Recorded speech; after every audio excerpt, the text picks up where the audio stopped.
to post a screenshot when you see these trades coming in. But obviously, if we look at this at 1450, 1455, what you're looking for is something to lean against. So when you're looking at the order flow in here, the problem that Reeves got, I would imagine at this stage, is we've got so many buyers in here, it's really trouble. You know, how the hell do we get long into a market that has so many buyers? Well, you buy near the low prices, don't you? So when Reeves looking at this, and you know, and I'm putting words in his mouth, but when Reeves looking at this, what he's hoping is, and I'm sure he was hoping, because there's a real thing. So when there's so many buyers coming in, you're saying to yourself, well, I need to get down towards the bottom edge of this bracket before I can buy into this. And obviously the best thing that happened was this seller that came in here, wasn't it? That was the best thing that could happen, because that's what you now have as your confirmation that this is going to work for you now, because they don't have to take it any lower. They're getting the seller coming in. But obviously, when you look at it, you can start looking for that entry process. You can start looking for that lean. You can start considering where the opportunity is. Now, obviously, when you zoom right into the candlesticks here, you can see we get that 86-37 relationship there. So when you see that 86-37 relationship, that's the kind of relationship, that's the kind of ratio that gives us trapped sellers. If you're looking to take your trade at that stage, now's the time to take your shot. 86-37. Take your shot, get into that bit of business and see how it gets on. And then, of course, when it does the same and it starts coming in here, you see all these trapped traders alerts coming in. You see a 15 by 7 there, don't you? You see a 19 by 6 at the same price. You see that? 19 and 6, 15 by 7. It's the same thing. Same trade, same place, same area. Now it goes below it and it rips it back up again. But if you've obviously got another buy stop order in behind it, you're just waiting for it turning and then taking advantage of the pop. And sure enough, pop she goes. When it comes back in again at 15.05, that's the trade we've just looked at. That idea of trying to find that trade at around about 18.5. I think it was about 18.5, wasn't it?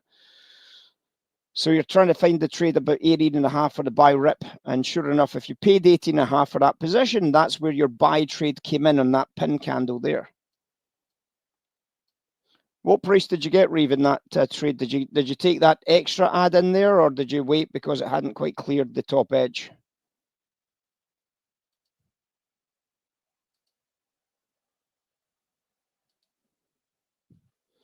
So obviously one of the things you can do in this environment, guys, is very, very straightforward. You can drill this down into a lower time frame. Why? Well, because obviously in a lower time frame, we can start to see other structures. We can start to see other elements in terms of these imbalances, for example, coming into play here. So if I get rid of the max signal here and we go into the 1 minute charts just to see what happened in terms of structural analysis, take a look at the background here. So what do we see? We see these enormous volume surges at these bottom prices, right? So we're already getting a volume analysis that screams buy-side reversal.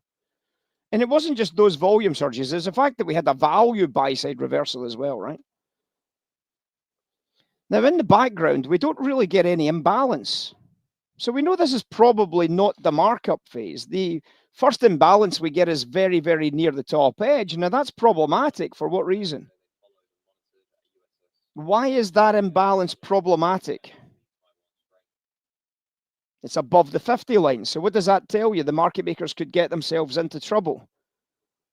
So the market makers got to be very careful with this, right? So what are the market makers going to do? They're probably going to pull away their liquidity until they reach the next liquidity level, which was there. Because they want to because somebody must have sold this, right? For them to get into trouble here, somebody must have sold this price. So the market maker is going to say, well, let's give it a bit of space here. And then they've now got a big enough spread between this and the hedge price that they can now buy up this price here. Anybody that sold at the top edge, they're going to go after now at this stage. And then we got another imbalance here. Do you see the imbalance here? It's still at a very high print, but it's at the same print. So we got the imbalance there. And this time the value is getting exploded to the north side. Like the value has almost doubled during that same period. almost doubled. So I think that they're going to try and buy this. You would imagine that they should have a lot of confidence to get back into this bit of business here. Now, this is the trade that Reeve left alone. And the reason why Reeve left it alone is probably for the exact same reasons I'm talking about here. We saw that failure in the background here. So there's a chance that they might sell the 20s again. And if you buy it at 19s, you could get yourself into a little bit of a sticky wicket here, couldn't you? It doesn't look like you are, because if real yield's doing that, you would imagine that you're not going to get yourself into bother. So obviously the price then explodes. You know, and you get this beautiful little buy-side pop. Now, where does it go to? Well, it just goes into the last commercial sell order area here, and the price jams up into that commercial sell. And that was a very, very nice trade for this time of the day, wasn't it? Anyway, guys, we'll get started in Classroom in about 2 or 3 minutes, and we'll obviously we'll start building out this gold model. As we promised, we'd start building out some models during the Classroom sessions at 4 o'clock for the rest of this week. So this afternoon, we'll build out the gold model. We'll look at this model here,